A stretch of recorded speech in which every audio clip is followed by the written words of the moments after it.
Accident చేస్తే అవసరమైతే driving లైసెన్స్ను రద్దు చేసేలా చర్యలున్నాయి. అది మీకు తెలుసా? సో ఈ విషయంపై ప్రభుత్వం చాలా కసరత్తు చేస్తుంది.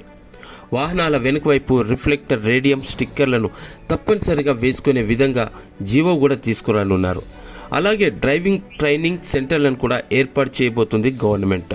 అయితే కేంద్రం నిర్లక్ష్యంగా వాహనం నడపడం, వాహనం ఫిట్నెస్ లేకపోవడం వంటి కారణాలతోటి ప్రమాదాలు తరచూ వస్తున్నాయని, వీటిని తగ్గించేందుకే ఆటోమేటెడ్ టెస్టింగ్ స్టేషన్ ఉపయోగపడుతుందని, వాటిని నిర్వహిస్తున్నట్టుగా ఉపయోగించుకోవాలని కూడా ప్రభుత్వం చెప్తోంది.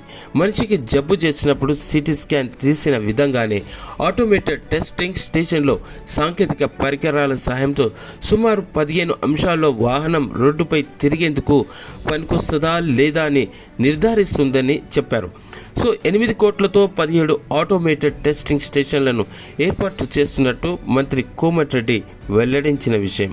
సో రాష్ట్ర ప్రభుత్వం ప్రవేశపెట్టిన ఉచిత బస్సుతో 20 నెలల్లో 200 కోట్ల మంది మహిళలు ఉచితంగా ప్రయాణించారని ఈ సందర్భంగా చెప్తున్నారు.